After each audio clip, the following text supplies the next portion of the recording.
বাবা যেও না বলার পরও বাবা চলে গেল। নানা ভাই ছোট্ট করে কানের কাছে বলেছে, তোমার বাবা আবার বিয়ে করেছে, তোমার কাছে আর আসবে না। তুষিবের বয়স তখন সবে 5 কি 6। সেদিন মায়ের কান্না দেখে সেও কেঁদেছে। বাবা মায়ের কথা শোনেনি, তার কথাও না। তারপর থেকে প্রতিবারেই প্রতি রাতেই মা কাঁদত তাকে জড়িয়ে ধরে। সে কোনো প্রশ্ন করার সাহসও করে উঠতে পারত না। মায়ের চোখের পানি 2 হাত দিয়ে মুছে দিলে মা আরও বেশি করে কাঁদত। তুষিবের মনে হতো সে মায়ের দুঃখ কোনোদিন কমাতে পারবে না। এই যে মা কাঁদছে তা তো বাবার জন্য, বাবা তো কোনোদিন ফিরবে না, তাহলে মায়ের দুঃখ কি কোনোদিন কমবে না? মা সারা জীবন কেঁদে কেঁদে পার করবে। একদিন কৌতূহলবশত সে নানা ভাইয়ের কাছে জানতে চাইল, মায়ের দুঃখ কিভাবে কমবে, কি করলে মায়ের কান্না থামবে, বাবা ছাড়া কি মায়ের কষ্ট কমানো যায় না? নানা ভাই তার কথায় প্রচণ্ড হেসেছিলেন সেদিন। হয়তো ভাবছিলেন এইটুকু নিচে একটা ছেলের মাকে নিয়ে কি চিন্তা। নানা ভাই তাকে বুঝিয়ে দিলেন, তোমার মায়ের কষ্ট কমবে তোমার বাবাকে ভুলতে পারলে। আল্লাহকে বলবে যাতে তোমার মা খুব তাড়াতাড়ি তোমার বাবাকে ভুলে যায়। তুষিব নানা ভাইয়ের সাথে মসজিদে নামাজ পড়তে গেলে রোজ মোনাজাতে বলতো, যাতে আল্লাহ মায়ের সব দুঃখ কমিয়ে দেয়, মা যাতে আর না কাঁদে, তার মা যেন সারাক্ষণ হাসে। তুষিবের দোয়া যেন ওপরওয়ালা ফিরিয়ে দিতে পারেননি। মা তারপর থেকে একটু একটু করে স্বাভাবিক হতে লাগলো। আগের মতো কাঁদে না, কিন্তু বেশ গম্ভীর হয়ে গেল। অল্প কথা বলে, ঘর থেকে বেরোতে চায় না, মাথায় চিরুনি দেয় না, চোখের কোটরে কালের স্তূপ জমে পড়তে লাগলো, মুখ সরু হতে লাগলো, কণ্ঠের হাড় ভেসে উঠতে লাগলো। তুষিব বুঝলো মা আগের মতো নেই। তুষিবের বড্ড ভয় হতে লাগলো, তার মায়ের কি অসুখ করেছে। সে মায়ের মুখের দিকে চেয়ে থাকলে মা তাকে কোলে নিয়ে আদরে আদরে ভরিয়ে দিয়ে বলে, বাবারা খুব খারাপ হয়, তাই আমার খোকার বাবাকে প্রয়োজন নেই। তুষিব কথাটা খুব গুরুত্ব দিয়ে শুনল। তারপর নানা ভাইয়ের কাছে গিয়ে সে কথা বলতেই নানা ভাই বললেন, তোমার মাকে বলো আমার বাবার দরকার না হলেও বন্ধুর প্রয়োজন আছে। তুষিব জানতে চাইল, কেমন বন্ধু? যেমন ধরো, সে তোমার মায়ের আর তোমার সব দুঃখ কমিয়ে দেবে, সারাক্ষণ তোমাদের হাসাবে, সারাক্ষণ তোমাদের দেখভাল করবে, তোমাদের সাথে থাকবে, তোমাদের ভালোবাসবে। তুষিব হঠাৎই খুশি হয়ে গেল তা শুনে। প্রচণ্ড উত্তেজিত হয়ে জানতে চাইল, এমন বন্ধু কোথায় পাওয়া যায় নানা ভাই? নানা ভাই বললেন, আমি খুঁজে এনে দেব ভাই, আমার কাছে ওরকম একটা বন্ধুর খোঁজ আছে, কিন্তু তোমার মাকে আমার ভয় করে, তাই বলতে পারি না। তুষিব জানে নানা ভাই মাকে ভয় পায়, শুধু নানা ভাই নয়, বাড়ির ঝিরাও মাকে ভয় পায়। আগে পেত না, বাবা মাকে এই বাড়িতে রেখে যাওয়ার পর থেকে মা হুট করে পাল্টে গেল, আর সবাই মাকে দেখে মাকে ভয় পেতে শুরু করলো। তাই সে ভাবলো সে নিজেই মাকে ওই বন্ধুর কথা জানাবে, কিন্তু তারও আজকাল মাকে ভয় করে। মনে হয় মা খুব কষ্ট পাবে তার কথায়। কি করে সে বলবে? মায়ের একটা চাকরিও হয়েছে, একটি বেসরকারি হাই স্কুলের ইংরেজি শিক্ষিকা হিসেবে। মা তাকে ওই স্কুলে নিয়ে গিয়েছিল। মাকে যারা ম্যাম বলে ডাকে তারা সবাই তার সাথে সখ্যতা গড়ে তুলতে চেয়েছিল। কত আদর করেছে সবাই তাকে। ওই স্কুলে গেলে তার খুব ভালো লাগে, মায়ের মনও তখন ভালো থাকে। তুষিব ভাবলো সে মাকে তখন কথাটা বলবে। একদিন স্কুল থেকে ফেরার পথে মা খুব হাসি খুশি ছিল, তাকে হাওয়াই মিঠাই কিনে দিয়েছিল। সে হাওয়াই মিঠাই খেতে খেতে মাকে বলল, তোমাকে একটা বন্ধু এনে দিলে তুমি আগের মতো হাসবে মা। তার কথাটায় মা কি কষ্ট পেল?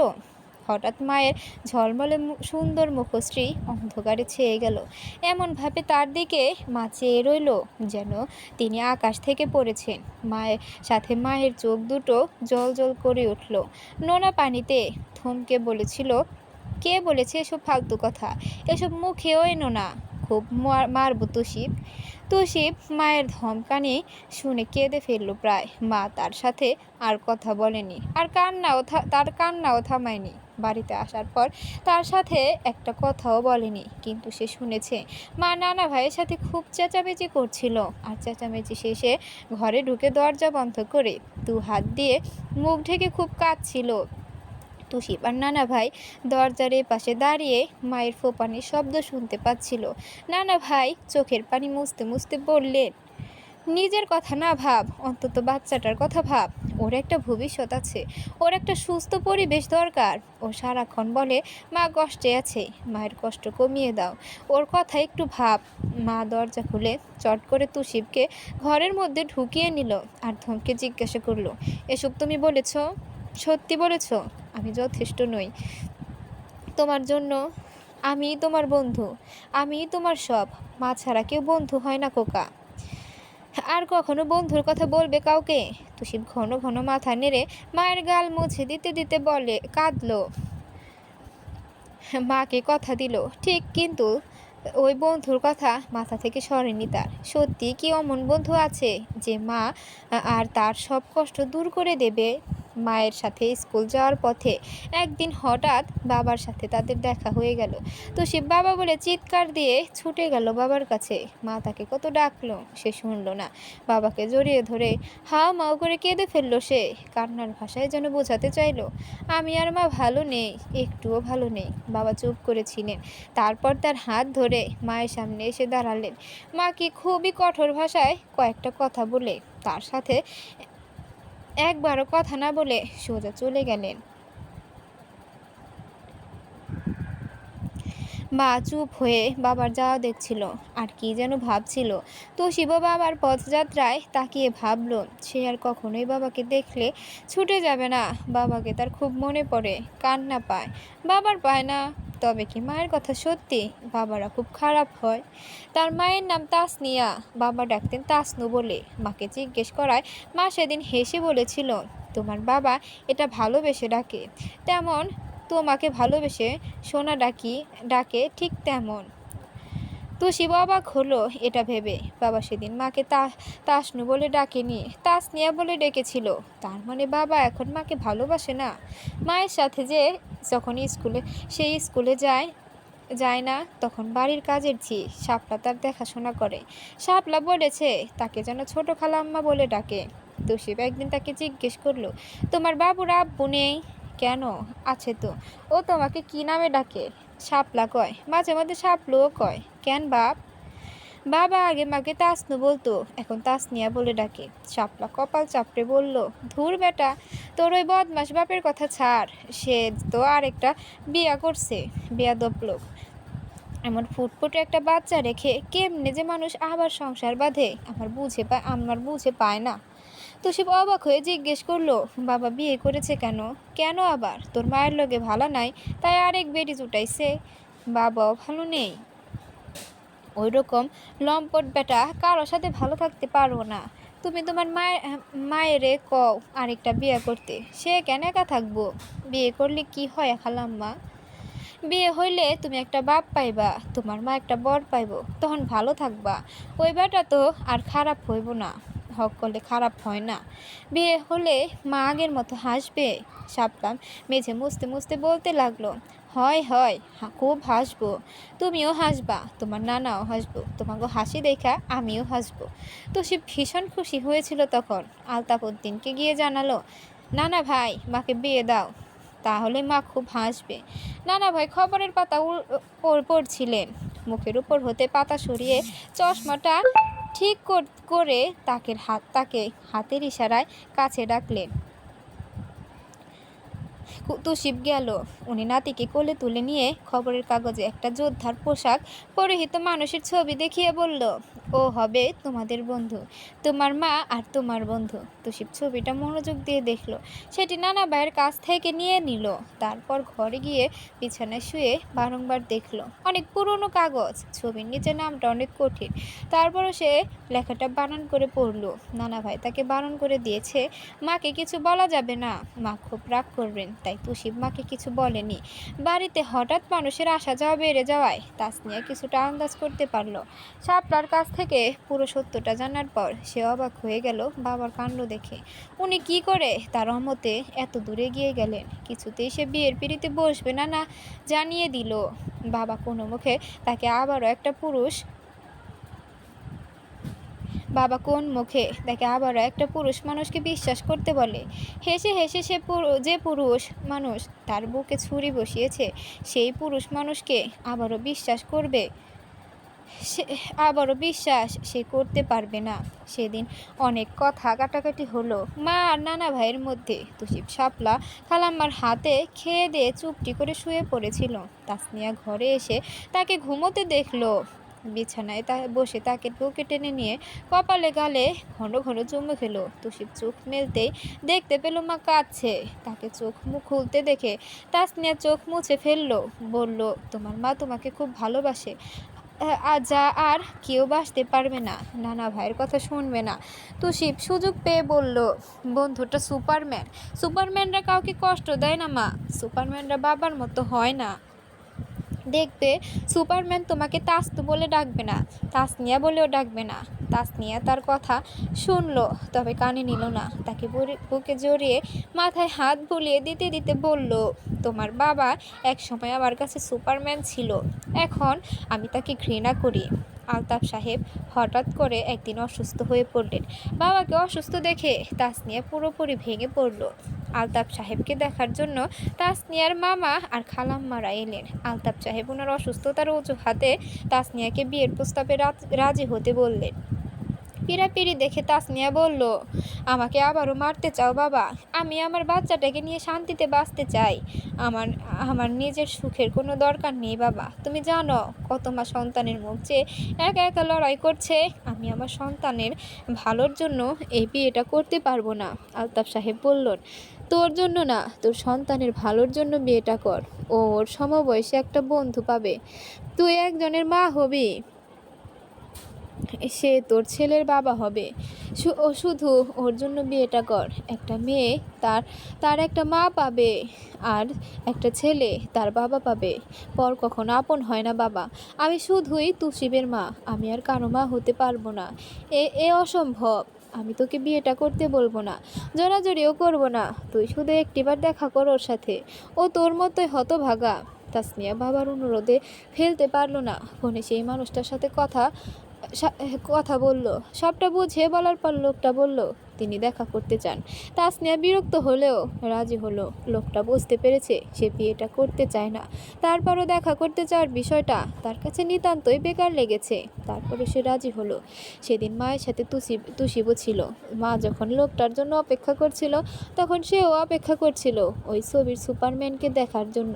কিন্তু সে খুব হতাশ হলো যখন দেখলো ছবির মতো পোশাক পরেনি লোকটা, আর মুখটা খুব গম্ভীর, ঠিক মায়ের মতো না, মায়ের চাইতেও কঠিন। আসা মাত্রই বুদ্ধিদীপ্ত ভুরু দুটো নাচালো তার সাথে। তুষিব কথা বলতে চাইলো, কিন্তু লোকটা নিজেই আগ্রহ দেখালো না। তুষিবের কথা বলতে ভয় করলো। বন্ধু নিশ্চয়ই এমন হয় না। তাসনিয়া লোকটাকে এক পলক দেখে চোখ নামিয়ে নিয়ে তুষিবের দিকে তাকিয়ে ছেলের হাতটা নিজের মুঠোয় নিয়ে বলল, আমার হাতে সময় কম, যা বলার তাড়াতাড়ি বলুন। লোকটা তাসনিয়ার মুখোমুখি বসে সোজা কথায় চলে গেল। বলল, আমি সোজা সবটা কথায় বিশ্বাস করি, and very concert about time. তাই বেশি সময় নেব না। আপনার বাবা বলেছেন আপনার ছেলের একজন বন্ধু দরকার। আমার সেটা আছে। আর আমার মেয়ের একজন মা দরকার। আমার মেয়ের মা আর বন্ধু দরকার, যেটা আপনার আছে। সেহেতু আমাদের অতীতের তিক্ত অভিজ্ঞতা আছে, সেহেতু আমরা দুজনেই চাইবো না আরও একটা তিক্ত অভিজ্ঞতা হোক। সো আমরা একটা পরিমিত ডিস্টেন্স মেনটেন করে চললে বোধহয় সেই অভিজ্ঞতাটা আর হওয়ার চান্স থাকবে না। আমি বলছি না আমি স্বামী স্ত্রী হব না, আমরা অতটা ঘনিষ্ঠ সম্পর্কে যাব না, যত দূর অবধি গেলে সম্পর্কে ফাটল ধরতে পারে। আপনার যথেষ্ট অভিজ্ঞতা আছে, তাই আপনাকে আর বুঝিয়ে বলতে হচ্ছে না। আমাদের ফার্স্ট প্রায়োরিটি থাকবে আমাদের বেবিরা, যাতে তারা ভালো থাকে, সুস্থ একটা পরিবেশ পায়, হাসি খুশি আনন্দে থাকে। আপনাকে আমার ভীষণ দরকার মনে হলো, তাই আরও একবার ভেবে দেখতে বলছি। আজ উঠি। বলেই উনি উঠে পড়লেন। তুষিবের চুলগুলো পুনরায় নেড়ে দিয়ে বললেন, মাকে বোঝাও, হ্যাঁ, তোমার জন্য একটা বন্ধু অপেক্ষা করে আছে। তুষিব মাথা নেড়ে হাসতেই উনি পকেট থেকে চকলেট বের করে বাড়িয়ে দিলেন। তুষিব নিতেই উনি তার চুলগুলো আবারও এলোমেলো করে দিয়ে বলল, গুড বয়। তাসনিয়া দেখলো লোকটা যেই গতিতে এসেছে সেই গতিতে সেভাবেই চলে গেল। বাবার মুখ থেকে শুনেছি তিনি একজন সেনাবাহিনীর কর্মকর্তা। স্ত্রীর সাথে ছাড়াছাড়ি হওয়ার পর মেয়েকে নিয়ে ভীষণ বিপাকে পড়েছেন। পরিবার থেকে বিয়ে করার চাপ দিচ্ছে, কিন্তু তিনি চান ওনার মেয়ের জন্য একটা মা। আলতাফ সাহেব মেয়ের জবাব পাওয়ার আশায় ব্যাকুল হয়েছিলেন। কোনো সাড়া শব্দ না পেয়ে উনি হতাশ হয়ে পড়েছিলেন। ওনাকে চমকে দিয়ে এক সন্ধ্যায় তাসনিয়া বলল সে বিয়েটা করতে রাজি। তার মতামত শোনার অপেক্ষায় ছিলেন উনি। বিয়ের বন্দোবস্ত করতে দেরি হয়নি। ওই পক্ষের অনেক মানুষ সেদিন বাড়িতে এসেছিল। তুষিব সবাইকে খুঁটিয়ে খুঁটিয়ে দেখছিল। যারা এসেছে তারাও তুষিবকে দেখছে। তাকে সবাই ডাকছিল, কিন্তু সে যায়নি। মায়ের ঘরেও তাকে যেতে দেওয়া হয় না। সে লুকিয়ে লুকিয়ে দেখছিল সেই সুপারম্যানকে। ওনার গলা জড়িয়ে ধরে লেপ্টে আছে পুতুলের মতো একটা মেয়ে। কেমন গাল ফুলে অনবরত কেঁদে যাচ্ছে মেয়েটি। মায়ের ডাক পড়তে তুষিব মায়ের কাছে চলে এলো। দেখলো মাকে কি সুন্দর লাগছে। তার দিকে হাত বাড়িয়ে দিতে সে ঝাঁপিয়ে পড়লো মায়ের কোলে। ওই মেয়েটির মতো ফুপিয়ে ফুপিয়ে কেঁদে উঠলো সে আচমকা। তাসনিয়াও কাঁদতে লাগলো। কবুল বলার আগ মুহূর্তে সে লোকটার নাম এবার স্পষ্ট শুনতে পেল, গোফরান সিদ্দিকী। নানা ভাইকে ছেড়ে যেতে তুষিবের খুব কষ্ট হচ্ছিল। মায়ের চাইতে সে বেশি কেঁদেছে নানা ভাইকে ছেড়ে যাওয়ার সময়। ওই পিচ্চি মেয়েটা তার দিকে পিট পিট করে তাকিয়েছিল। আর বধূ বেশে মায়ের দিকে আঙুল তাক করে বারবার কি যেন জিজ্ঞেস করে মিট মিট করে হাসছিল। তুষিবের খুব রাগ হচ্ছিল তখন। নতুন বাড়িতে যখন তারা পা দিল তখন মেয়েটা তার মায়ের পাশ ঘেঁষে বসে রইল আর বারবার মায়ের মুখের দিকে তাকাচ্ছিল। তাসনিয়া তা খেয়াল করলো, কিন্তু বলল না, কিচ্ছু বলল না। বাড়ি ভর্তি অনেকগুলো মানুষ। একে একে মিষ্টি মুখ করানোর পর একজন মধ্যবয়স্ক লোক তাকে মিষ্টি মুখ করিয়ে বলল, তোমাকে আমি ছোট বউ ডাকবো। আমি তোমার ভাসুর। তোমার যা কাল কোমর ভেঙেছে এই বিচ্ছুর সাথে ছুটতে গিয়ে, তাই নিচে আসতে পারছে না। মেয়েটা কিচিরমিচির করে উঠলো তখনই। বলল, আমার নতুন বন্ধু মাকে পচা কথা বলছো কেন? পেছনে যারা দাঁড়িয়েছিল সবাই একসাথে হেসে উঠল। তাসনিয়া সবাইকে এক এক করে দেখছিল। হঠাৎ সেই লোকটা এসে বলল, সবাই ভিড় কমায়। এই তোরা ছবি তোলা বন্ধ কর, আপনি আসুন, ঘর দেখিয়ে দে। মিনি, তোমার বন্ধুর সাথে কথা বলো। মেয়েটা তুসিবের হাত ধরল, বলল, বন্ধু তোমার মাকে মা ডাকতে দেবে?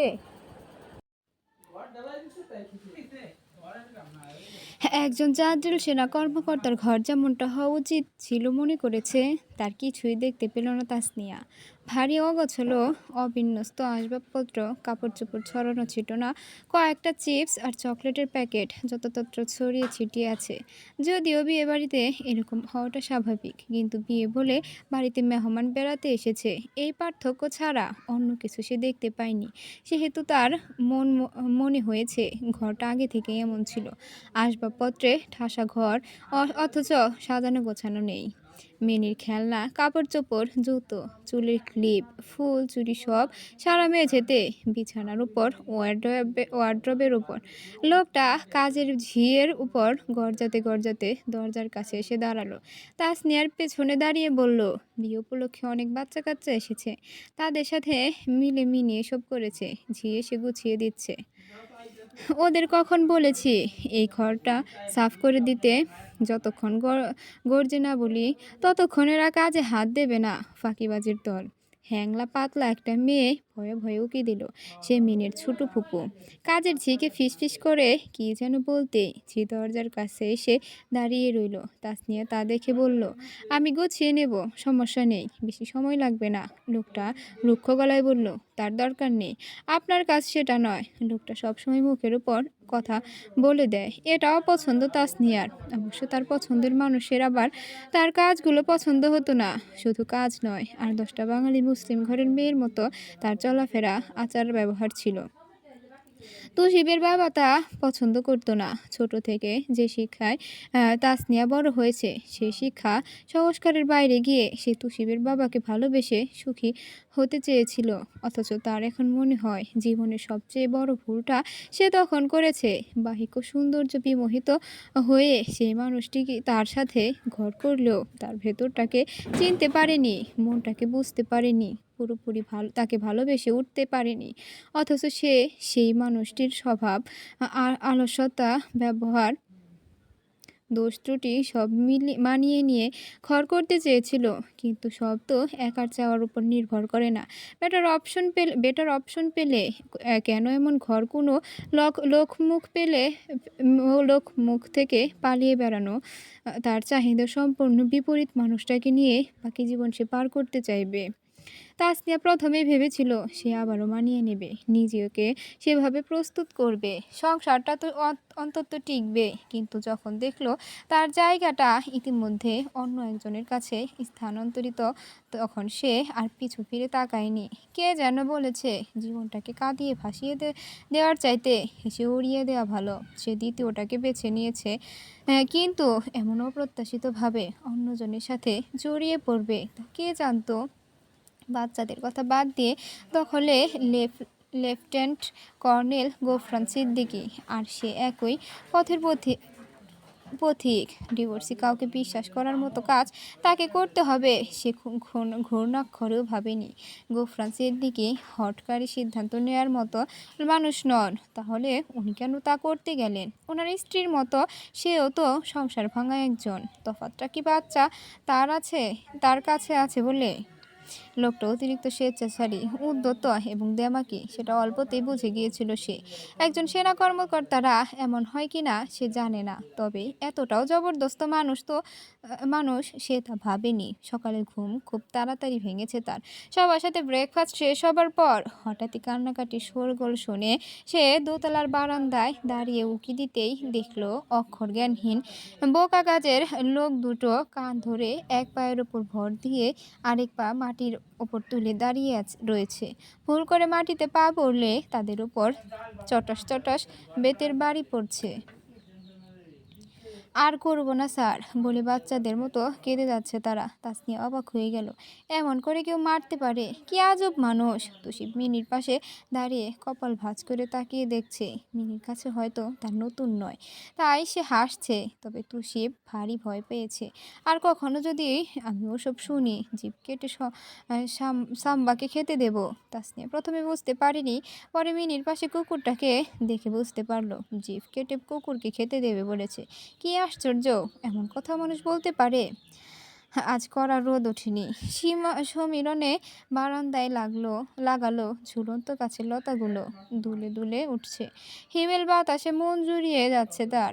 বারান্দায় দাঁড়িয়ে থাকতে কেন যেন ভালো লাগছে। অনেকক্ষণ যাবৎ সে তুষিবের দৃষ্টি আকর্ষণ করার চেষ্টা করছে, কিন্তু তুষিব এখনো অবাক হয়ে কাজের লোক দুটোকে দেখে যাচ্ছে। তাসনিয়ার হাসি পেল তার মুখখানা দেখে। সুপারম্যানকে নিশ্চয়ই সে এমনটা ভাবেনি। মিনির ছোট ফুপু ফিজা এসে দাঁড়ালো তখনই পাশে। তার বিয়ে হয়েছে 6 মাস, মেডিকেলে পড়ছে। ছোট ভাবি ডিভোর্স নিয়ে চলে যাওয়ার পরই ছোট ভাইয়া ভীষণ হতাশাগ্রস্ত হয়ে পড়েছিলেন মিনিকে নিয়ে। তাই তখন তার প্রেমের সম্পর্কটা মানাতে তাকে বেগ পেতে হয়নি। তবে আবিরের চাকরি হওয়ার আগ পর্যন্ত তাকে ওই বাড়িতে পাঠাবে না ভাইয়া। যদিও শ্বশুর বাড়িতে তার যাতায়াত আছে, আবিরও আসে মাঝে মধ্যে। ভাইয়াকে সে সংকোচ করে বিধায় কম আসতে চায় এই বাড়িতে। তাসনিয়ার সাথে বিয়ের আগে তার দেখা সাক্ষাৎ কথাবার্তা কিছুই হয়নি, এমনকি বিয়ের দিনও পরিচয় হয়নি। ভাইয়া বলেছে বাড়িতে এলে তখন পরিচয় হওয়া যাবে। অত বেশি ভাবসাবের দরকার নেই, কারণ মিনির মায়ের সাথেও তার অনেক ভাবসাব ছিল। তারা পূর্ব পরিচিত আত্মীয় ছিল, সেই হিসাবে অনেক মিশুক ছিল। কিন্তু এমন একটা দিন তাদের দেখতে হবে, এটা তারা কেউই কল্পনা করতে পারেনি। তাসনিয়াকে প্রথম দেখায় তার মনে হয়েছিল ভাইয়ার মতোই গম্ভীর বোধহয় কথা বলতে ভালোবাসে না। কিন্তু পরে তার ভুল ভেঙে গেল। তাসনিয়ারও তাকে অল্পতেই ভালো লেগে গেছে। সে পরিবারের সর্বকনিষ্ঠ সন্তান, মিনিকে অনেক ভালোবাসে, কিন্তু দুর্ভাগ্যবশত মিনিকে সেও সামলাতে পারে না। যখন তার কান্নার তাল ওঠে, তার মতে মিনিয়া অনেকটা তার মায়ের মতো জেদি, একগুঁয়ে স্বভাব পেয়েছে। সেদিন ভুল করে বলে ফেলায় মায়ের উপর বেশ চটে গিয়েছিল ছোট ভাইয়া। বলেছিল তার মেয়ে তার মতো হয়েছে, কোনো মহিলার মতো নয়।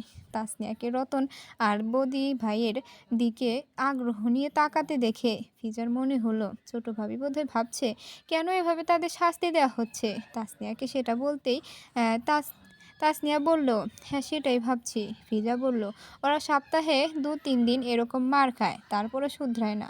মিনির সামনে একে অপরের সাথে ঝগড়া করে, মারামারি করে, তারপর যা নয় তাই বলে গালাগালি করে। মিনিও সেসব শুনে মুখে মুখে আওড়ায়। সেদিন তো বলে ফেললো বাবা বদি কাকা রতন কাককে বাইঞ্চুদ বলে ডেকেছে। ভাইয়া খাওয়ার টেবিল ছেড়ে উঠে গিয়ে তাদের ডেকে এনে সরাসরি দৌড়ে দৌড়ে পিটিয়েছিল, কিন্তু তারা তারপরও শুধরাবে না। এই যে মার খাচ্ছে, দেখবে মার খাওয়ার পর ঘন্টা খানিকের মধ্যে আবারও দুজন ঝগড়া করবে। তাসনিয়া বলল, সাংঘাতিক, একটু সাবধানে থাকলে তো হয়, এত মার খেতে হয় না। ফিজা হেসে বলল, ওরা এমনই, জীবনেও শুধরাবে না। ওদের ঝগড়া কি নিয়ে? কাজ নিয়ে হয়। ভাইয়ার মতে ওরা দুজনেই ফাঁকিবাজ। তুমি নিচে চলো, মা ঘুম থেকে উঠে গেছে, তোমার সাথে দেখা করতে চাইলো। তাসনিয়া বলল, হ্যাঁ যাচ্ছি, চলো।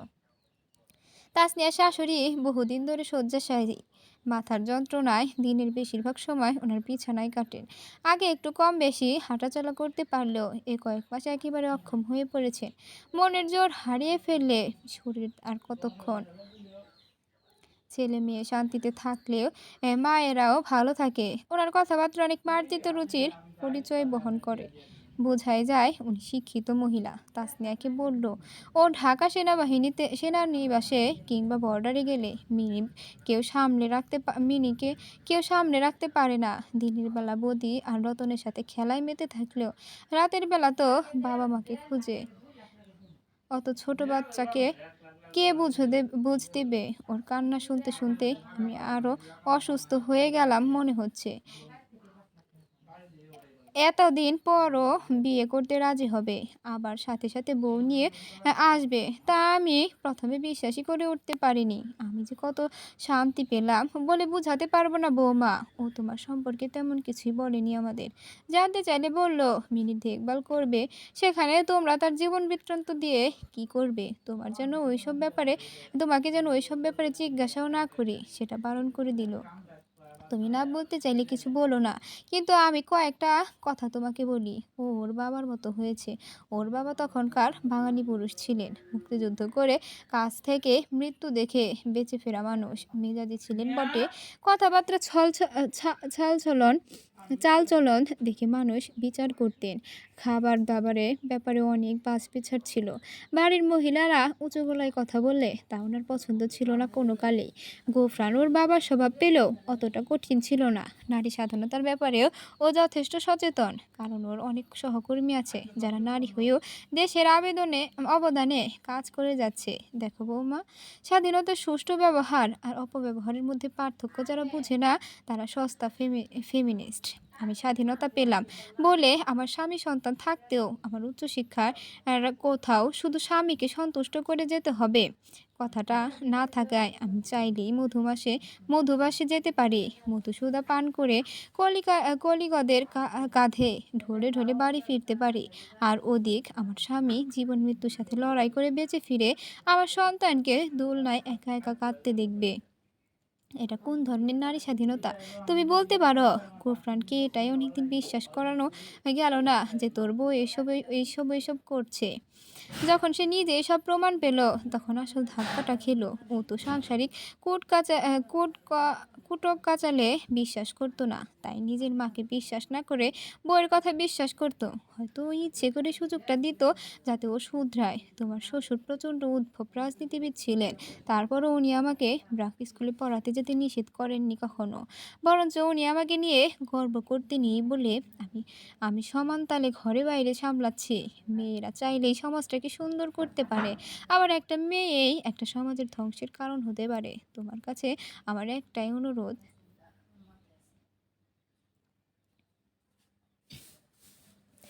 মিনির পাশাপাশি মিনির বাবার ভালো মন্দগুলোও বুঝে নিও মা। তাসনিয়া মন দিয়ে কথাগুলো শুনলো, তবে কিছু বলল না। তুষিবের দাদুও তাকে বুঝতো, কিন্তু তিনি তুষিবের 5 বছর বয়সে মারা গেলেন। তুষিব তার দাদুকে অনেক ভালোবাসতো। এখন সে আবার একটা দাদু পেল। বিয়া বেগমের সাথে তুষিবের অল্পতেই খুব ভালো জমে গিয়েছে। সন্ধ্যায় আলতাফ সাহেব এলেন তাসনিয়ার মামা, খালু, ফুপু, ফুপাদের নিয়ে। ফুপু জানালো, তোর বাবাকে আমি নিয়ে যাচ্ছি। একা একা ওই বাড়িতে কি করবে? আমার সাথে গেলে তোর ফুপার সাথে থাকবে। এখানে একা একা থাকতে গিয়ে আরো অসুস্থ হয়ে পড়বে। তুই ভালো থাক, তোর বাপকে নিয়ে চিন্তা করতে হবে না। তাসনিয়ার কথা চিন্তা অনেকটা কমে এলো। রোড অ্যাক্সিডেন্টে ভাইয়া চলে যাওয়ার পর মাও দুরারোগ্য রোগে আক্রান্ত হয়ে মারা গেল। আর তার বছর খানিকের মাথায় তার বিবাহ বিচ্ছেদ। কত ঝড় তুফান বয়ে গেল মানুষটার উপর দিয়ে। মানুষটার সুখের জন্য সে কিছু করতে পারেনি। তুষিব আর মিনির খুব ভাব জমেছে। একসাথে খেলছে দুজন। মিনির কাছে তার বাবা আর তুষিবের কাছে ওর মা সেরা। এই ধরনের কথাবার্তা চলছিল দুজনের মধ্যে। ওর মাকেও নেবে, ওর বাবাকেও নেবে, এমন ভাগাভাগিও চলছিল। তাসনিয়া দূর থেকে দুজনকে দেখছিল। অনেকদিন পর তুষিবের চোখ মুখে সে খুশি দেখছে। রতন তো আর বদি ওদের দুজনকে পিঠের ওপর তুলে হামাগুড়ি দিচ্ছিল। আর তারা দুজন অট্ট হাসিতে ফেটে পড়ছিল। ঠিক তখনই ঝি ময়না এসে বলল, ছোট ভাবি ছোট ভাইজান ডাকছে, আমি বাবুদের নিয়ে আসছি। উনি বোধহয় বেরোচ্ছে। তাসনিয়া মাথা নেড়ে বলল, হ্যাঁ যাচ্ছি। সে ঘরে গেল রণপায়ে হেঁটে। দেখলো গোফরান সিদ্দিকী ইউনিফর্ম পরে ইতিমধ্যে তৈরি হয়ে গিয়েছে। তাসনিয়াকে দেখা মাত্রই সামরিক ইউনিফর্ম টুপিটা হাতে নিয়ে বলল, আমি বেরোচ্ছি, আমার ফিরতে রাত হবে। মিনিকে দেখে রাখবেন, আর আপনার যা যা প্রয়োজন তা ফিজাকে বলে দেবেন। আর কিছু আপাতত মনে পড়ছে না, পড়লে আপনাকে ফোনে জানিয়ে দেব। তাসনিয়া মাথা নাড়ালো। সবটা বলেই বেরোতে যাচ্ছিল গোফরান সিদ্দিকী। মিনি ছুটে এসে ওনার পা আঁকড়ে ধরলো বাবা ডেকে। তাকে কোলে তুলে গালে আদর করলেন উনি। তারপর নামিয়ে দিয়ে বললেন, দুষ্টুমি করবে না, একা একা বাইরে যাবে না। রতন আর বৌদি গালাগালি করলে তার নোট করে রাখবে। নোট কিভাবে রাখে মনে আছে তো?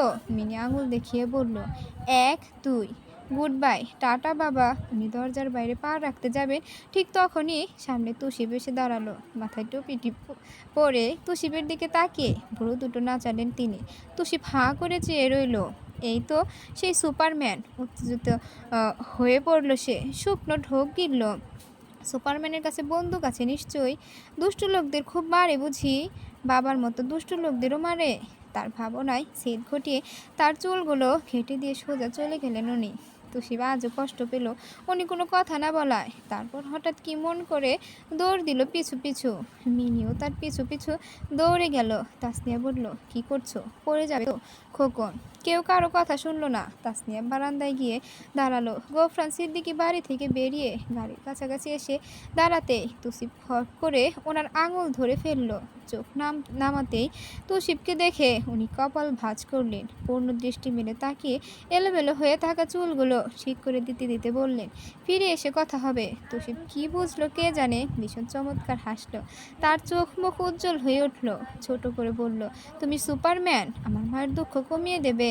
গোফরান সিদ্দিকী তার কথা শুনে কি প্রতিক্রিয়া দেবে ভুলে গেল। হাঁটু ভেঙে খানিকটা নিচু হয়ে ফিস ফিস করে বলল, যদি তুমি যুবরান হও। তুষিব হেসে বলল, আমি যুবরান? ইয়েস, আমি যুবরান হলে তুমি মায়ের কষ্ট কমিয়ে দেবে। তোমার মা মহিষী নারী, তার কোনো কষ্ট নেই। তুষিব বলল, তোমারও কষ্ট নেই? গিয়াসউদ্দিন গোফরান সিদ্দিকী মাথা তুলে বারান্দায় পেঁয়াজি রঙের শাড়ি পরে দাঁড়িয়ে থাকা তাসনিয়ার দিকে তাকালো। তাসনিয়া তখন আকাশ দেখছিল, মুক্ত আকাশ। মিনিকে রাতের খাবার খাওয়াতে খাওয়াতে বেগ পেতে হয়, তখন তার কান্না শুরু হয়। প্রতি রাতে এটা নিয়ে অশান্তি লেগে থাকতো বাড়িতে। গোফরান সিদ্দিকী ছাড়া তখন কেউ তাকে শান্ত গলাতে পারতো না। এমনও অনেকবার হয়েছে সে না খেয়ে ঘুমিয়ে পড়েছে। গোফরান সিদ্দিকী সেনানিবাসে পোস্টিং যেহেতু বেশি দূরে নয়, তাই তিনি রাত করে ফিরে আসতে পারেন। আর তখন এসে তিনি মিনিকে জাগিয়ে তুলে ভাত খাওয়ান। মিনি তারপর আর ঘুমাতে চায় না। এদিকে গোফরান সিদ্দিকীর চোখে ঘুম চেপে বসে। তিনি ঘুমিয়ে গেলে মিনি আবারও কান্নাকাটি শুরু করে দেয়। এ যাবৎ এমনই হচ্ছিল। এখন তার ব্যতিক্রম। তুষিবকে খাওয়ানোর সময় মিনিও তাসনিয়ার হাতে খেয়ে নিল। মা ডাকার অনুমতি পাওয়ার আজ তার আনন্দ দেখে কে? সেই খুশিতে তুষিবকে বলল, তুমি আমার বাবাকে বাবা ডেকো কেমন? তুষিব বলল, না, বাবারা খারাপ হয়। তোমার বাবা আমার সুপারম্যান, সুপারম্যানরা বাবার মতো হয় না। মিনি কি বুঝেছিল কে জানে, গালে হাত দিয়ে খিলখিল করে হেসে উঠে বলল, আমার মাও খারাপ, কিন্তু তোমার মা খুব ভালো। তোমার বাবা খারাপ, কিন্তু আমার বাবা খুব ভালো। তাদের খাওয়াতে খাওয়াতে চুপচাপ তাদের কথা শুনছিল তাসনিয়া। মিনি জানতে চাইলো, এ মা, তুমি আবার বাবার বন্ধু এই মা, তুমি আমার বাবার বন্ধু হবে? আমার বাবা তোমার মতো ভালো। তাসনিয়া বলল, আমরা সবাই বন্ধু, এখন চুপচাপ খান। দুজনেই খেয়ে ঘুমিয়ে পড়ল। রাতে সবাইকে বেড়ে খাওয়ালো তাসনিয়া। তার ভাসুর মইনুন সিদ্দিকে বললেন, বুঝলে ছোট বউ, অশান্তি আর অশান্তির চোটে পেট ভরে খাওয়া দাওয়া ভুলে গিয়েছি। আজ অনেকদিন পর মনে শান্তিতে খাচ্ছি। বাড়ির সবাই ভালো না থাকলে কি ভালো থাকা যায়? মেয়েটা সারাক্ষণ কাঁদে আর কাঁদে, কেউ থামাতে পারে না। দেখো, আজ সারাদিন একটুও কাঁদিনি, কত শান্তি লাগছে। আজ পেট ভরে খেয়ে শান্তির ঘুম দেব। তাসনিয়া মৃদু হাসার চেষ্টা করলো, বলল, বেশি করে খান। হ্যাঁ হ্যাঁ খাচ্ছি, একটাই তো জীবন, এই সংক্ষিপ্ত জীবনটাকে খেয়ে ধুয়ে নেচে কুদে উপভোগ করা উচিত। কি বলো আপা? মিনির বড় ফুপুর বয়স হচ্ছে। তিনি বললেন, হ্যাঁ শোনো ছোট বউ, হাসি খুশি থাকবে সব সময়। নিজের ইচ্ছে অনিচ্ছার কথা গোফরানকে জানিয়ে দেবে। দুজনের মতে অমিল হলে ঠান্ডা মাথায় ভেবে সিদ্ধান্ত নেবে। তুমি তো নাকি চাকরি বাকরি করো। ওর রাঙামাটি সেনানিবাসে পোস্টিং হলে তখন কি করবে ভেবেছ? জি না, ভাবো, ওর সাথে কথা বলে সিদ্ধান্ত নাও। মঈন সাহেব বললেন, কথা বলো, বেশি বেশি করে কথা বলো। কথা বলা দরকার। একটা সম্পর্কে কথা বলার ওপর সব নির্ভর করে। ছেলে মেয়েগুলোকে নিয়ে ভালো থাকো, খুব খুশি হও, বাকি সব ভুলে যাও। হিজাব বলল, সব তো সমাধান হলো, এবার আমাকে ওই বাড়ি পাঠিয়ে দাও। বাড়ির ওখানে, আবিরের ওখানে রেঁধে বেড়ে খেতে কষ্ট হয়। ওর মা বাবা সবাই ইন্ডিয়া চলে গিয়েছে। বড় বোন তার মাথায় চাটি মেরে বলল, বিয়াদব, মুখে কিছু আটকায় না। গোফরান আসুক, ওকে সব বলবো দাঁড়া। ফিজা মুখ গোমরা করে খেতে লাগলো। বড় ভাবি হাসলো তাদের কথা শুনে, বলল, বরের জন্য বেচারির মন পড়ছে, বোঝাই যাচ্ছে। মাকে বলবো ছোট ভাইকে যেন বুঝিয়ে বলে, বিয়ে যখন হয়ে গেছে যাদের বউ তাদের বাড়িতে পাঠিয়ে দেওয়া ভালো। কি খাওয়াবে পড়াবে ওসব ওদের ব্যাপার। হিজা বলল, একদম ঠিক, তোমাকে চুমো খেতে ইচ্ছে করছে বড় ভাবি। মঈন সাহেব তার মাথায় চাটি মেরে বলল, তুই দেখছি মহাবিয়াদব। তাসনিয়ার খুব ভালো লাগলো পরিবারটাকে, বিশেষ করে ভাসুরকে, তার ভাসুরকে। খুব অমানয়িক মানুষ উনি। গোফরানের সাথে খাবে বলে কেউ তাকে খেয়ে নিতে বলেনি। এদিকে গোফরান যখন ফিরল তখন দেখতে পেল বই পড়তে পড়তে সোফায় হেলান দিয়ে প্রায় ঘুমিয়ে পড়েছে তাসনিয়া। এবার এসব তার পছন্দ নয়। টিপিক্যাল বাঙালি নারীদের অনেক স্বভাব তার পছন্দ নয়। কেন স্বামীর অপেক্ষায় তাদেরকে রাত জেগে বসে থাকতে হবে খাবার নিয়ে? আর তাসনিয়া তানজিম কেনই বা তার জন্য বসে থাকবে? এমন তো কথা ছিল না। তার শুধু মিনির প্রতি যত্নবান হওয়ার কথা। তাই সে তাসনিয়াকে না বলে বাড়ির সবাইকে কথা বলে দিল, যাতে সবাই ওনাকে রাতের খাবারটা খাওয়ায়। সেনানিবাসে নিয়ে ফিরে সে নিজেই বেড়ে খেতে পারবে। তাছাড়া তাদের কোনো অপারেশন পড়লে দুর্গম প্রান্তে তাদের নিজেদেরকেই রেঁধে খেতে হয়। বিষয়টা বুঝতে পেরে তাসনিয়া নিজেও খুশি হলো। একটা বৈবাহিক সম্পর্ক ছাড়াও তাদের মধ্যে এমন দু একটা বোঝাপড়া মাঝে মধ্যে গড়ে উঠেছিল একটু একটু করে। মিনির আকিকা করা হয়নি, সাথে যুবরানের আকিকাটাও সম্পূর্ণ হলো কয়েকদিনের মধ্যে। তাসনিয়ার বাবা এসেছিল আকিকায়। জোবরান নামটা সবার অনেক পছন্দ হয়েছে। তাসনিয়ার কোনো আপত্তি ছিল না, কারণ সে তুসিবকে সবসময় খোকন বলে ডাকে। তুসিব নামটা দিয়েছিল তার বাবা। এখন যে যুবরান সিদ্দিকী, সে যুবরান সিদ্দিক পরিবারের একটা অংশ। মিনির সাথে মায়ের একটা গভীর সম্পর্ক তৈরি হয়ে গেল, তার সাথে গোফরান সিদ্দিকীর সম্পর্কর কোনো নাম নেই। মিনি আজকাল মাকে ছাড়া একটা মুহূর্ত চলতে পারে না। তাসনিয়া তাকে আদর করে, বকে, শাসন করে, কিন্তু অপরদিকে গোফরান সিদ্দিকীর পক্ষ থেকে সেসব কিছুই নেই। তিনি গম্ভীর হয়ে একদৃষ্টে চেয়ে থাকেন। সামনাসামনি পড়ে গেলে চুলগুলো ঘেঁটে দেন। তার জন্য সদ্য কেনা সাইকেলটি দক্ষ হাতে চালিয়ে নিয়ে যেতে পারলে দূরে দাঁড়িয়ে হাততালি দেন। মর্নিং ওয়াকের সময় দৌড়াতে গিয়ে হোঁচট খেয়ে পড়ে গেলে আগ বাড়িয়ে তুলতে আসেন না, বরং সে নিজে নিজে উঠে দাঁড়ালে বৃদ্ধাঙ্গুলি দেখিয়ে থামস আপ দেন।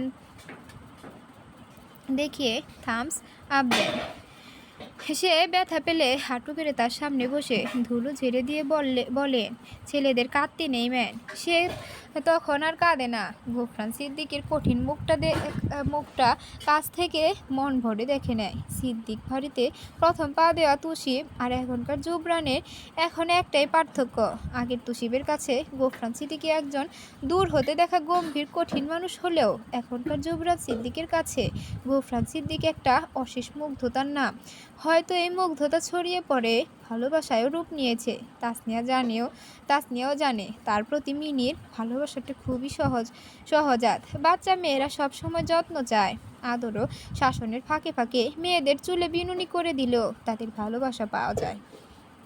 মুখে তুলে খাইয়ে দিলে, মাথায় হাত বুলিয়ে ঘুম পাড়িয়ে দিলে, সুন্দর করে সাজিয়ে কপালে ছোট একটা টিপ পরিয়ে দিলে, হাত ভর্তি চুড়ি আর পায়ে একজোড়া নূপুর পরিয়ে দিলে, হাতে পায়ে আলতা মেহেদি পরিয়ে দিলে মা না হয়েও ধীরে ধীরে মা হয়ে ওঠা যায়। কিন্তু পুরুষ মানুষের দ্বারা তা কঠিন। গোফরান সিদ্দিকের আবেগময় ভালোবাসা পেলেও তুসিবের তাকে বাবা বলে মেনে নিতে কষ্ট হতো। বাবারা খারাপ হয় এই ধারণা থেকে তাকে বের করতে শুধু মিনির মতো আদর ভালোবাসা যথেষ্ট নয়, তাদের বোঝার ধরন আলাদা, অনুভব আর উপলব্ধির ধরন ভিন্ন। এখন সে গোফরান সিদ্দিকের সাথে অনায়াসে তার জন্মদাতা বাবার পার্থক্য করতে পারে। আর রইল তাসনিয়া তানজিম আর গোফরান সিদ্দিকের মধ্যে সম্পর্কটার কথা।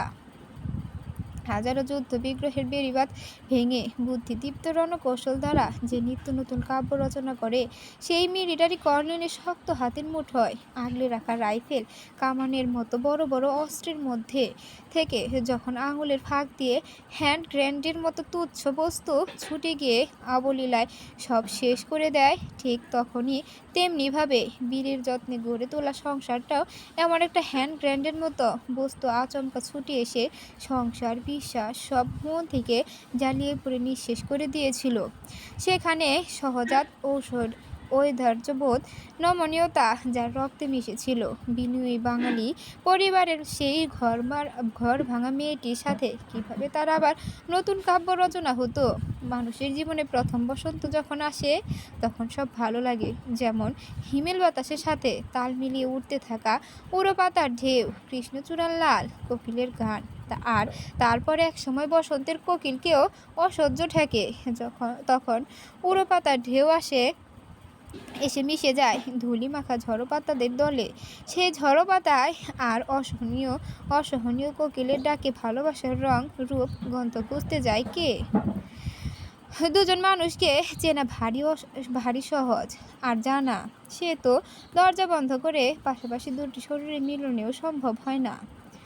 যেখানে ফের বিশ্বাসে আঘাত লাগবে, যেটুকু সম্মান শ্রদ্ধা বিদ্যমান তা নষ্ট হবে ভেবে দুজন দুজনের কাছে থেকে লুকিয়ে চুরিয়ে থাকলে, কানামাছি খেলতে গিয়েও চোখে বাঁধা পট্টির ফাঁকে তাকে দেখেও না দেখার ভান ধরে অন্ত সেজে থাকলে ভালোবাসা ধরা দেবে কী রূপে?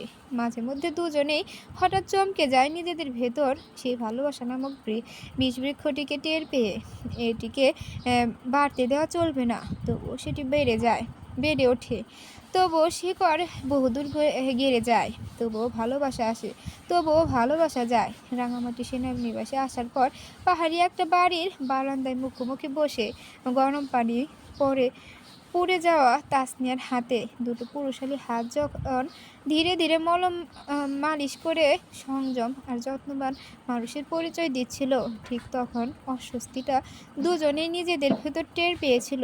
অবশ্য লেফটেন্যান্ট কর্নেল গোফরান সিদ্দিকের মতে ভালোবাসায় দোষ নেই, দোষ যত বাসাবাসীদের, যে সে আবারও দোষী হতে চাইবে কোন দুঃখে?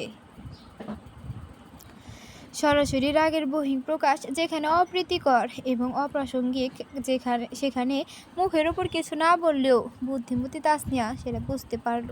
ডাক্তার বলেছে, তাই সে পানি ঘাটতে পারবে না বললেই সে হাত গুটিয়ে বসে থাকতে পারছে না। রান্নাবান্নার সমস্ত দায়িত্ব গোফরান নিজের কাঁধে তুলে নিয়েছে, যাতে তাসনিয়ার পানি না ঘাটতে হয়। কারণ শীতল পানি তো পানিতে হাতটা বেশিক্ষণ ডুবানো থাকলে ক্ষত জীবনও শুকাবে না। রান্নাবান্না ছাড়াও কাপড় চোপড় ধোয়া থেকে শুরু করে ঘর মোছার কাজ সব পড়ে আছে। তা দেখতে ভালো লাগছিল না তাসনিয়ার। তাই সে বা হাতের সাহায্যে কাপড় চোপড়গুলি ধুয়ে দিল। যদিও ডান হাতটাকেও অল্প স্বল্প কাজে লাগিয়েছে সে। কাপড়গুলি শুকাতে দেওয়ার সময় দেখে ফেলেছিলেন গফরান সিদ্দিকী। তারপর থেকে ওনার গুমোট চেহারাটা লক্ষ্য করছিল সে, যেন হাজারটা কথা শুনিয়ে দেওয়ার জন্য উনি উসখুস করে বেড়াচ্ছেন। তাসনিয়া পালিয়ে বেড়াচ্ছিল। কথা শুনতে তার ভালো লাগে না। যদি এই জাদ্রেল মিলিটারির খোঁচা মারা কথা হয়, তাহলে তো একদমই না। রান্না করছেন ভালো কথা, কিন্তু তার কাপড় চোপড় তো ধুয়ে দেবেন না। তাহলে অত কথা সে শুনবে কেন? ইচ্ছে করলে রান্নাবান্নাও সে করতে পারবে। শুধু শুধু এত যত্নার্থীর নাম নিয়ে গম গম করার কোনো প্রয়োজন ছিল না। জীবনে কত শত আঘাত পেয়ে আজ এই জায়গায় এসে দাঁড়িয়েছে সে। এইসব সামান্য পোড়া ক্ষতে কিছুই যায় আসে না তার। কিন্তু এসব কথা বলে ওনার সাথে তর্ক জড়াবে কে? বেড়ানোর আগে বলে গেলেন, আমি আসার সময় মাছ নিয়ে আসবো। রাতে ঠিক বড় সাইজের একটা কাতলা মাছ নিয়ে ফিরলেন। মাছটা লাফাচ্ছিল। ইউনিফর্মটা ছেড়ে এসে সেটি একা একা কাটাকাটি করে পরিষ্কারও করে ফেললেন। তারপর গোসল করে এলেন। তাসনিয়াকে ঘুরঘুর করে করতে দেখে সোজাসাপটা বলে দিলেন, আপনার সাহায্য দরকার নেই, তাই ঘুরঘুর করেও লাভ নেই। তাসনিয়া কাট গলায় বলল, আমি পরিমিত ডিস্টেন্স মেনটেন করে ঘুরঘুর করছি। গোফরান ঘাড় ফিরিয়ে তাকালো এক পলক। কিছু বলার রইল না তার। সেদিন বার্নাল ক্রিম লাগানোর সময় ঠিক একই কথা বলেছিল সে, পরিমিত ডিস্টেন্স মেনটেন করে বসুন। কথাটা মনে পড়তেই মাছগুলো ধুয়ে আরেকটা বাটিতে নিতে গোফরান বিড়বিড়িয়ে বলল, মিনিংলেস কথাবার্তা। কিছু বললেন না, আপনি বেবিদের কাছে যান। তাসনিয়া ততক্ষণ বেরিয়ে গিয়েছিল। কোনো সারা শব্দ পাওয়া গেল না তার। গোফরান মরিচ, হলুদ, ধনে গুঁড়ার কৌটা খুঁজে নিয়ে একটা ছোট বাটিতে নিয়ে মাছের মশলা মাখছিল। তাসনিয়া রান্নাঘরে দরজার সামনে দাঁড়িয়ে তার কাজে দেখে থমকে দাঁড়িয়েছিল। আচমকা হাওয়ায় বেগে ছুটে এসে মরিচের কৌটা কেড়ে নিয়ে বলল, মরিচগুলো খুব ঝাল, বাচ্চারা খেতে পারবে না, একটু কমিয়ে দিন। গোফরান নিজেই চমকে গেল তাসনিয়ার এমন কাজে। তাসনিয়া নিজেও নিজের কাজে লজ্জিত হলো। এভাবে কেড়ে নেওয়াটা ঠিক হয়নি। এখনকার মরিচগুলো খুব ঝাল। তার কথা শুনে গলা কিঞ্চিত কাত করে হতাশ চোখে তাকালো গোফরান। ইনি কি সারাক্ষণ তাকে ভুল প্রমাণ করার মাঠে নামতে চায়? তাসনিয়া তার দিকে তাকিয়ে ধীরে ধীরে মরিচের কৌটাটা সরিয়ে ফেললো। বলল, হয়তো ওভাবে মিলিটারিরা খায়, কিন্তু আমরা সাধারণ জনগণ ওভাবে খেতে অভ্যস্ত নই। গোফরান বলল, মিলিটারিরা খায় মানে? হ্যাঁ। গোফরান মুখ ফিরিয়ে নিয়ে গজগজ করতে করতে বলল, আপনাদের মতো মানুষেরা মিলিটারিদের কখনো রেসপেক্ট করতে শেখেনি। সবকটা উগ্রপন্থীর দল। তাসনিয়া বলল, আপনি সেই পন্থীকেই ধরে আনলেন? আমি এনেছি? আনেননি, আমি নিজে চলে এসেছি বলছেন। আমি ধরে আনিনি, আপনিও নিজে চলে আসেননি, আমাদের আসতে হয়েছে। মরিচের কৌটাটা দিন, মরিচ কম হয়েছে। তাসনিয়া পা পিছিয়ে গিয়ে বলল, অসম্ভব, বুঝতে পারছেন না, মাছটা একদমই খাওয়ার অনুপযোগী হয়ে যাবে। এখানকার মরিচ খুব ঝাল। গোফরান এগিয়ে গিয়ে তার হাত থেকে কৌটা নিয়ে ফেলল। তার সরু চোখে চেয়ে বলল, মিলিটারিরা কিভাবে খায় তা আপনার উপর এক্সপেরিমেন্ট না করে আমি শান্ত হচ্ছি না। Let me do it. সেদিনের রান্নাটা সত্যি ঝাল হয়েছে। মিনিয়ার সে হা হু করতে সরে পড়ছিল দ্রুত। ফ্রিজে কেক মিষ্টি রাখা ছিল। দুজনে যতটুকু পারলো কেক আর মিষ্টি খেয়ে ঝাল কমানোর চেষ্টা করলো। গুফরান চুপচাপ খাচ্ছিল আর মাঝে মধ্যে জুবরানকে দেখছিল। তার ঝাল লাগছিল না দেখে মৃদু মৃদু হাসছিল সে।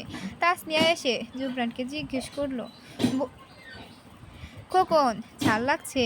জুবরান দুপাশে মাথা নেড়ে সুপারম্যানকে জিতিয়ে দিল। বিজয়ের হাসির এক টুকরো তখন লেগেছিল কর্নেলের মুখে। হাসিটা ঝুলিয়ে রাখার উদ্দেশ্যে তাসনিয়াকে হেনস্থ করা বই কি অন্য কিছু নয়। মিনি বলল, বাবা, ইউ পচা, ভেরি ভেরি পচা, আমার ঠোঁট পুড়ে গিয়েছে, খুব ঝাল। উফ, গোফরান তাসনিয়াকে শুনিয়ে বলল, জোবরানের মায়ের কাছে বার্নার ক্রিম আছে। মিনি কান্নার সুর তুলে বাবার গায়ে নখের আঁচড় কেটে বলল, না না, জোবরানের মা নয়, আমার মা। বলো মিনির মা। গোফরান বলল, মিনির মা। ফিজার পরীক্ষা চলছে।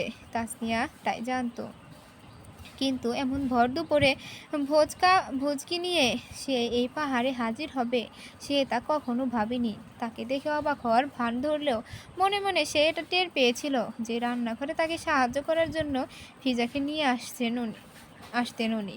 কিন্তু মেয়েটাকে একা একা চলে আসতে বললেন এত দূরে। ফিজা বলল, ভাইয়া পারছিল না বলে পরীক্ষা না দিয়েই চলে আসলাম। এতবার ফোন দিচ্ছিল, তাই পরীক্ষা শেষ হওয়া মাত্র চলে এসেছি। হাত কিভাবে পড়লো দেখি। হাতটা দেখা মাত্রই তার কপাল কুঁচকে এলো। ইস রে, এতখানি পড়লো। তুমি কি একটু সাবধানে থাকতে পারো না? সোনামণিরা কোথায়? ওরা ব্যাকওয়ার্ডে খেলছে। ফিজা তাদের কাছে ছুটে গেল। উফ, তাদের ছাড়া বাড়িটা ফাঁকা ফাঁকা লাগছিল। পেছন থেকে সে জড়িয়ে ধরল মিনিকে। মিনু আতকে উঠল। ফিজা তাকে কোলে তুলে গালে চুমু দিতে দিতে বলল, আমার মা কেমন আছে? মিনি হাসতে লাগলো। জোবরান সোনা কেমন আছে? কি করছেন আপনি? জোবরান ফোকলা হাসলো। তার হাতের রুবিক্স কিবোর্ডটা দেখালো। ফিজা বলল, ভাইয়া এই ছোট বাচ্চাটাকেও এটা ধরিয়ে দিয়েছে, মাথা নষ্ট করার যন্ত্র। তাসনিয়া পেছন থেকে বলল, এত দূর থেকে এলেন, কি খাবেন ম্যাডাম? ফিজা মিনিকে কোলে থেকে নামিয়ে যুবরানার চুলে হাত বুলিয়ে দিতে দিতে বলল, তোমরা কি খেয়েছো? ওরা খেয়েছে, তুমি কি খাবে বলো? গরম গরম এক কাপ চা আর নোনতা বিস্কিট আমি এনেছি। ভাইয়ার নাকি মাছ মাংসে বিরক্তি চলে এসেছে, তাই বড় ভাবি শুটকি দিল। আর কয়েকটা নুডলস, পাস্তা আর হালিমের প্যাকেট এনেছি। ফুচকাও এনেছি। আজ কিংবা কাল বিকেলে ফুচকা বানাবো। মিনির ফুচকা খুব পছন্দ, তাই না মিনি? মিনি দু হাত উপরে তুলে বলল, ইয়ে ফুচকা খাবো। জুবরান, তুমি খুব ফুচকা খাবে? খুব মজা। জুবরান কিউবে মজে আছে। সুপারম্যান তাকে সলভ করতে বলেছে, না পারলে সে লুজার হয়ে যাবে। মিনি তার দু গাল টেনে দিয়ে বলল, Jubran listen to me. Jubran ভীষণ বিরক্ত হয়ে তার হাত ঠেলে দিয়ে বলল, উফ সরো। মিনির মুখটা কালো হয়ে গেল। তাসনিয়া এসে তাকে কোলে তুলে নিয়ে বলল, এসব কেমন ব্যবহার খোকন? সরি বলো। জুবরান মিনির কান্না মুখর চেহারাটার দিকে তাকিয়ে পুনরায় বিরক্ত হয়ে বলল, না বলবো না। ওর বাবা বলেছে বিরক্ত করলে ওর সাথে আড়ি দিতে। তোর সাথে আড়ি? মিনি তাসনিয়ার গলা জড়িয়ে ধরে মুখ লুকিয়ে কেঁদে উঠল। ফিজা অবাক গলায় বলল, ওর বাবা? বলে তাসনিয়ার দিকে তাকালো। তাসনিয়া কোনো জবাব না দিয়ে মিনিকে নিয়ে চলে গেল। ফিজা জুবরানের সামনে এসে বলল, এই পচা ছেলে, মিনির বাবা তোমার বাবা নয়? জুবরানের চোখ তুলে তাকালো তার দিকে, তারপর দুপাশে মাথা নেড়ে বলল, না। কেন? মা মিনিকে বলেছে মা ডাকতে। মিনির বাবা আমাকে বলেনি বাবা ডাকতে। মিনির বাবা তোমাকে ভালোবাসে না? জুবরান তাকিয়ে রইল, কিন্তু কিছু বলল না। ফিজা জিজ্ঞেস করলো, তুমি বাসো না? জুবরান মৃদু হাসলো। সে হাসিতে কী ছিল ফিজা নিজেও টের পেল না। মনটা তার খারাপ হয়ে গেল। সে আর বাড়ির সবাই ভাবে ভাইয়া আর ভাবির মধ্যকার দূরত্ব থাকলেও বাচ্চাগুলোর সাথে তাদের কেন কোনো দূরত্ব নেই, কিন্তু এখানে এলে তা জানাই হতো না ওর। ভাইয়া কেমন যেন, বাচ্চাটার সাথে কেন এত দূরত্ব বজায় রাখতে হচ্ছে? সে কতটুকুই বা বোঝে এমন একটা বাচ্চার সাথে দূরত্ব বজায় রাখাটা আদৌ সম্ভব? রাতে গোফরান বাড়ি ফিরে গোসল সেরে বারান্দায় বসতেই মিনি তার কাছে অভিযোগের খাতা খুলে বসলো। জুবরান কি বলছে তাকে সবটা পুঙ্খানুপুঙ্খভাবে বাবাকে বুঝিয়ে দিল সে। জুবরান কিউব হাতে দাঁড়িয়ে রইল কিছুটা দূরে। গোফরান তাকে ডেকে বলল, সলভ করেছ? জুবরান গুটি গুটি পায়ে হেঁটে এলো। কিউবটা বাড়িয়ে দিয়ে মাথা নামিয়ে দাঁড়িয়ে রইল। ফিজা চায়ের ট্রেনে সামনে রাখলো। চোখের ইশারায় তাকে বসতে বলল গোফরান। ফিজা চেয়ারে গিয়ে বসলো। তাসনিয়াকে ডেকে বলল, ভাবি, ছোট ভাবি, চা খেতে এসো। তাসনিয়ার জবাব এলো, আসছি। কিউবটা ঘুরিয়ে ঘুরিয়ে দেখার পর গোফরান দেখলো প্রায় সফট করে ফেলেছে জুবরান। ফিজা বলল, ও সারাক্ষণ ওটা নিয়ে ব্যস্ত ছিল। ঘুরিয়ে ঘুরিয়ে দেখার পর কিবোর্ডটা বাড়িয়ে দিয়ে বলল, মার্ভেলাস। তা শুনে জুবরান চোখ তুলে তাকালো তার চোখ বরাবর। কম্পিত হাত বাড়িয়ে কিউবটা নিতে নিতে চোখ মুখে কী কথা হলো দুজনার। জুবরান হেসে ওঠে, কিউবটা নিয়ে এক দৌড় নিল। মিনি নাক টানতে টানতে বলল, বাবা। জুবরান খুব খুব দুষ্টু। গোফরান তার মুখের দিকে চেয়ে বলল, আপনাকেও কিউব সলভ করতে হবে, নইলে রতন আর বৌদি কাকার মতো কান ধরে উঠবস। মিনি তৎক্ষণাৎ কোল থেকে নেমে পড়ল, রেগে মেগে বলল, তুমিও দুষ্টু, শুধু মা ভালো, খুব ভালো, তুমি পচা বাবা, নটি বয়, ব্যাড বয়, বলেই দৌড়ে চলে গেল। গোফরান তার প্রস্থান পথ হতে চোখ সরিয়ে ফিজাকে জিজ্ঞেস করলো, কবে পৌঁছেছিস? দুটো দুটো নাগাদ। তুমি খাও, আমি ছোট ভাবি কোথায় দেখি। চা ঠান্ডা হতে চলল। ফেজা চলে গেল। তাসনিয়া ঘরটা গোছগাছ করছিল। আজ সারাদিন তেমন রোদের দেখা পায়নি বলে কাপড় চোপড় কিছু শুকায়নি। মিনিরগুলো শুকালেও জুবরানের শার্ট প্যান্টগুলো একদম শুকায়নি। সেগুলো ঝুড়িতে রেখে শুকনো কাপড়গুলো ভাঁজ করে ওয়ার্ড্রোবে রাখার সময় জুবরান কথা থেকে ছুটে এসে তাকে ঝপটে জড়িয়ে ধরল। তাসনিয়া অবাক হলো। তাকে কোলে তুলে কি হয়েছে জিজ্ঞেস করতে শক্ত করে তাকে জড়িয়ে মুখ লুকিয়ে রাখলো জুবরান। তাসনিয়া টের পেল তার ছোট্ট শরীরটা অল্প স্বল্প কাঁপছে, বুকের ভেতরটাও কাঁপছে। কি হয়েছে তোমার, সুপারম্যান কিছু বলেছে? জুবরান কিছু বলল না। তাসনিয়া ফের জানতে চাইল, কাঁদছো তুমি? জুবরান আরো শক্ত করে জড়িয়ে ধরল তাকে। তাসনিয়া কাঁধটা প্রায় ভিজে উঠল তার চোখের জলে। বেতের চেয়ারে বসে খবরের পাতাটা মনোযোগ দিয়ে পড়ছিল তাসনিয়া। খবরের কাগজ পড়ার অভ্যাসটা সে বাবার কাছ থেকে পেয়েছে। ছোটবেলায় তার পছন্দের বিষয় ছিল বিনোদন। তখন সেই বিনোদনের পাতাটা সে উল্টে পাল্টে অনেকবার পড়ত। এখন পছন্দের বদল ঘটেছে, রাজনৈতিক বিষয়ে পড়তে ভালো লাগে, কিন্তু আজকাল খবরের পাতা হাতে নিতে ইচ্ছে করে না। বড়সড় শিরোনামগুলো পড়ার ভয়ে। কি ভয়ঙ্কর হয়ে উঠেছে দেশটা। চারপাশে শুধু দুর্ঘটনা, আগুন, পোড়া লাশ, ভুল চিকিৎসা, মরদেহ, অপহরণ, খুনোখুনি, নিখোঁজ বার্তা, ধর্ষণ, আত্মহত্যা, আর্তনাদ। পৃথিবী যেন ধ্বংসলীলার জাতাকলে। তারপরের একটা খবরের পাতায় উল্টোতেই দেখল মীরাবাজারের গোপন কুঠুরি হতে উদ্ধার দুটো লাশ, খুনি পলাতক। তাসনিয়া মনোযোগ দিয়ে লেখাগুলো পড়ছিল। হঠাৎই দেখতে পেল একটা বাইক ঠেলে ঠুলে আসছে। একটা যুবক, মাথায় এখনও হেলমেট পরা, পিঠে ট্রাভেলস ব্যাগ, বুকে এক পাশে কালো ঝকঝকে একটা গিটার। তাসনিয়াকে দেখা মাত্রই বাইকটা সেখানে থামালো। তাসনিয়া নিচে চলে এলো। দরজা খুলতেই দেখলো ছেলেটা হেলমেট খুলে দাঁড়িয়ে আছে। সালাম দিতেই তাসনিয়া সালাম নিয়ে বলল, কোথায় যেন দেখেছি? ফোনে। হ্যাঁ হ্যাঁ, আবির। ছেলেটা আবারও হাসলো। তাসনিয়া হেসে বলল, আমাদের জামাই। ফিজা তো বলেনি তুমি আসবে। ফিজা জানে না গোফরান ভাইয়া এমনভাবে ফোন দিচ্ছে আসার জন্য। আমি বিয়ে, আকিকা কোনোটাই আসতে পারিনি। এবার না এলে আমার মন্ডুপাত করতো, তাই চলে আসছি। বলেই নিচে ব্যাগ গিটার রেখে দিয়ে বলল, ফিজা কোথায়? তাসনিয়া ফিজাকে আবারও ডাকলো। ফিজা এসে বলল, কে এলো ছোট ভাবি? চিনি না, বলছে ফিজাকে চায়। আবির মজা করার জন্য হেলমেটটা পরে নিয়েছিল। ফিজা দেখা মাত্রই কপাল কুঁচকালো, চোখগুলো দেখে চিৎকার দিয়ে উঠল, তুই? আবির হেলমেট খুলে হেসে বলল, সারপ্রাইজটা কেমন দিলাম? ফিজা ছুটে গিয়ে ঝাপটে ধরলো তাকে শূন্যে তুলে কয়েক পাক ঘুরিয়ে নিল আবির। ফিজা শক্ত করে জড়িয়ে ধরে হিসিয়ে বলল, আই মিস ইউ টু। ফিজা তার গালের দুপাশে হাত রেখে হাসলো। আবারও জড়িয়ে ধরে গালে আরক্ত চুমু খেয়ে বলল, আমি খুব খুব খুশি হয়েছি। তারপর তাসনিয়ার কথা মনে পড়ায় বলে উঠল, আরে এই ছোট ভাবি। তাসনিয়া হেসে ততক্ষণে চলে গিয়েছে। দেখনি তো, আমার মাথায় ছিল না রে। আবির হো হো করে হেসে উঠে দুপাশে মাথা নাড়ল। দেখেনি। ফিজা হাফ ছেড়ে বাঁচল। আবির ততক্ষণে তাকে কাছে টেনে নিয়ে শক্ত করে জড়িয়ে ধরে গালে ঠেসে চুমু খেয়ে বলল, গোফরান ভাইকে একটা থ্যাঙ্কস দিয়ে দিবি। ফিজা গালে হাত দিয়ে চেপে ধরে বলল, ভাইয়া তোকে আসতে বলেছে। আমি কি স্বপ্ন দেখছি?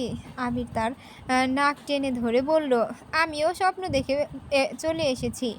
ফিজা তার গলা জড়িয়ে ধরে বলল, আমি সত্যি তোকে অনেক মিস করেছি, অনেকক্ষণ। আবির তার মুখের ওপর ফু দিতেই ফিজার কপালের চুলগুলো উড়ে গেল। হেসে উঠল ফিজা, বলল, আমার বরটা কেমন শুকিয়ে গেছে, ইস। মিনি আর জুবরান এলো তখন। মিনি বলল, হাই আঙ্কেল। আবির তাকাতেই মিনি দু হাত দিয়ে মুখ ঢাকলো। আবির হেসে বলল, আরে আমার ছোট শাশুড়ি যে, আসুন আসুন। মিনি ছুটে এলো। আবির তাকে কোলে তুলে আদর করে বলল, চকলেট এনেছি, দাও। দুটো এনেছো? জোবরানকেও দিতে হবে। আবির জোবরানের দিকে তাকালো। দুজনেই হাসলো। আবির বলল, হ্যালো। জোবরান দৌড়ে এলো, গিটারটা ছুঁয়ে বলল, আমার বাবারও এমন একটা ছিল, আর এখনো মনে আছে বাবা। তার এখনো মনে আছে বাবা যখন গিটার বাজাতো, মা তখন খুব হাসতো। মাকে ওরকম হাসতে দেখে না কতদিন। আসার সময় আবির অনেক কিছু এনেছে। ফিজা সব গুছিয়ে ফ্রিজে ঢুকিয়ে রেখে দিয়েছে। সন্ধ্যায় তাদের ফুচকা পার্টির আয়োজন করা হলো। অনেকগুলো ফুচকা তেলে ভেজে নিয়েছে তাসনিয়া। ফিজা পুর আর টক বানিয়েছে। তাসনিয়া জানতে চাইলো, আবির তো এসব খাবে না তাহলে? ফিজা বলল, ও খায় না, কিন্তু আমি জোর করে খাইয়ে দিলে খাবে। আমি কলেজে থাকতেও এরকম করতাম, খুব ভালোবাসা দুজনের। ফিজা লাজুক হাসলো, বলল, ও আবার বর কম, বন্ধু বেশি। ওর মতো আমাকে কেউ বোঝে না, আমার মতো ওকে কেউ বোঝে না। তাসনিয়ার মনে হলো তাই হওয়া উচিত।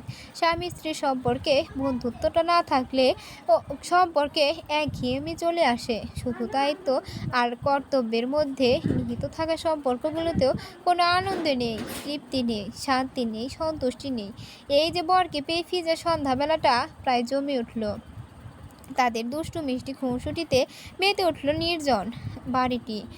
আনন্দের ঝড় উঠল গিটারের সুরের মূর্ছনায়, বাচ্চাদের হাসি খুশিতে, কপতির ঢিমে ঢিমে তালে, নাচে গানে। এই প্রতিটা মুহূর্ত সুন্দর, মনে রাখার মতো, মনে গেঁথে থাকার মতো যেমন তার কাছে। অথচ সেসব এখন গুণে বোগাদের দলে একটু একটু স্মৃতির পাতা খেয়ে থেকে খসে খসে পড়ে যাচ্ছে। জীবন যেমন হাসতে শেখায়, তেমন কাঁদতেও শেখায়। ঘুরতে শেখালে ভাঙতেও শেখায়। স্মৃতি মনে রাখতে শেখায়, আবার মুছে খুনসুটি থামিয়ে জুবরান অপলকভাবে তাকিয়ে দেখল তার মা আর বাবার সেই দৃশ্যটি, যেখানে ফুপির জায়গায় মা ছিল, আঙ্কেলের জায়গায় তার বাবা।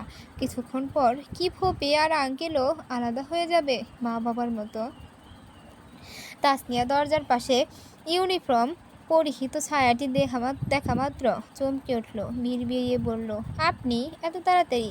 গোফরা তাকে চুপ থাকতে বলে আবির আর ফিজার দিকে চেয়ে রইল।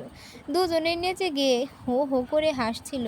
হঠাৎ দরজার দিকে চোখ পড়ায় মিনি বাবা বলে ডেকে ওঠায়। ফিজা আর আবির থেমে গেল। আবির গিটার ফেলে দিয়ে দাঁড়িয়ে পড়ল। শার্ট টেনে টুনে ঠিক করে, মাথার চুল ঠিকঠাক করে ফিজার পেছনে দাঁড়িয়ে তাসনিয়াকে বলল, ছোট ভাবি বাঁচান। তাসনিয়া হাসলো। আর তার কাণ্ড দেখে ফিজা বলল, ভাইয়া তুমি কবে এসেছো? অনেকক্ষণ। আবির কবে পৌঁছেছে? আবির উসখুস করতে করতে সামনে এসে দাঁড়ালো।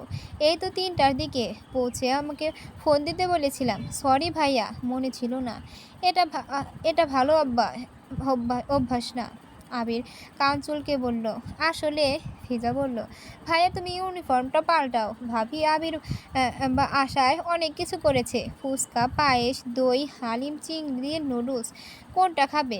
গোফরান কপাল কুচকালো। তাসনিয়া বলে উঠল, মেয়েটা পাগল হয়ে গেছে, আমার কিছু করার সাধ্য নেই, ওই সব করেছে। গুড। আবির আমার ঘরে এসো, কথা আছে। আবির তার পিছু পিছু যাওয়ার সময় ফিজা মাথায় চড় বেড়ে গেল। ফিজা বলল, দেখেছো ভাবি? তাসনিয়া বলল, মারবে না? কত লজ্জা পেয়েছে বেচারা। বাড়িতে তাদের ঘরে পাশাপাশি দুটো বিছানা ছিল। কেন ছিল তার রহস্য তাসনিয়া জানে না। তাই একটাতে সে বাচ্চাদের নিয়ে শুলে পাশেরটাতে গোফরান শুতো। এখন এই বাড়িতে আসার পর তার জায়গা হয়েছে মেঝেতে। আগে মিনিকে বুকে নিয়ে ঘুমালে তার চোখে তাড়াতাড়ি ঘুম নেমে আসতো, এখন সেটা হওয়ার অবকাশ নেই। মিনি এখন মা পেয়েছে। 2 দিন আগে জুফরা নিচ থেকে খাট থেকে নেমে এলো, বলল আমি এখানে ঘুমাই। সে সম্মতি দিতে কি খুশি হলো ছেলেটা। মাঝরাতে ঘুম ভাগলে তাসনিয়া দেখে সে পা দুটো একেবারে তার সুপারম্যানের গায়ে তুলে দিয়ে ঘুমাচ্ছে। মেঝের তোষকের উপর দুটো বাচ্চা শিশুর মতো ঘুমন্ত মুখ, কি নির্ভেজাল ভালোবাসায় মরিয়ে ঘুমায় দেখেই তাসনিয়ার শান্তি লাগে।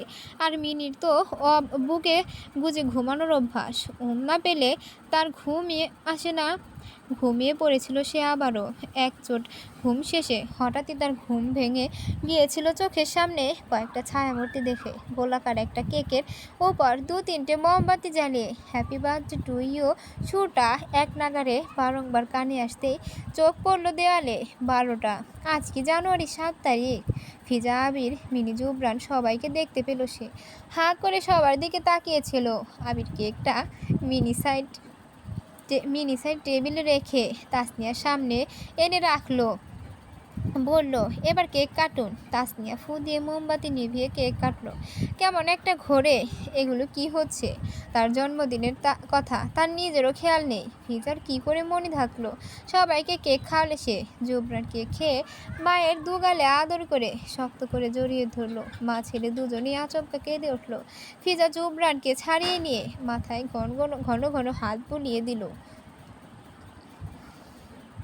এখন তো খুশির সময় বাবা, এখন মাকে হাসাবে, তা না করে তুমি কাঁদাচ্ছ। জুবরান তার কাঁধে মাথা ফেলে কান্না গিলে ফেললো। কেক কেটে সবাইকে খাইয়ে তাসনিয়া মেঝের দিকে তাকালো। গোফরান ঘুমাচ্ছে এখনো, এত হইচই হচ্ছে আর উনি ঘুমাচ্ছেন, এ কেমন ঘুম। তাকে তাকাতে দেখে ফিজা বলল আমরা যাই, কাল সকালে সবটা বলবো তোমাকে। এই কেকটা ভাইয়া সকালে খাবে। টাটা, গুড নাইট ভাবি।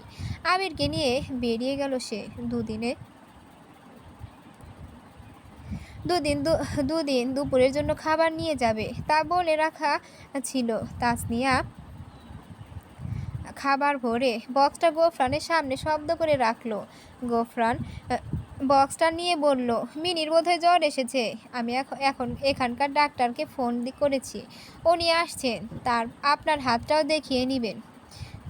সে বেরোতে যাচ্ছিল, আবার থামলো। কি মনে করে পিছু ফিরতেই তাসনিয়ার চোখাচোখি হলো। বলল কালকের জন্য সরি, আসলে ওসব আমার দ্বারা হয় না। আমি কখনো সুন্দর করে উইশ করতে পারি না। তবে এটুকু বলবো আপনার আগামী জন্মদিনগুলো মিনি আর যুবরানকে নিয়ে আনন্দের সাথে কাটুক, আর প্রতি জন্মদিনের সকালবেলায় আপনার গালটা এভাবেই ফুলে থাকুক। তাসনিয়া কিছু বুঝে ওঠার আগেই উনি প্রস্থান নিলেন। তাসনিয়া অবাক হলো এই ভেবে তাকে রাগিয়ে দেওয়ার ফাঁকে কি অদ্ভুতভাবে ঘুরিয়ে পেঁচিয়ে নিজের অস্বস্তিটাকেও বাঁচিয়ে রাখার নিবেদন পেশ করে গেলেন উনি। জিপ গাড়িটার ইঞ্জিন শব্দ করে ওঠার পর ফিজার মুখ থেকে সে শুনতে পেল কেকটা আবিরকে দিয়ে উনি নিজেই আনিয়েছেন। এ কথাটা শুনে খুশি নয়, বরঞ্চ অপমানিত বোধ করলো সে। একটা কেক, দুটো মোমবাতি, দুটো কথা দিয়ে তাকে খুশি করার চেষ্টা না করলেও সে মিনির দেখভাল করতো।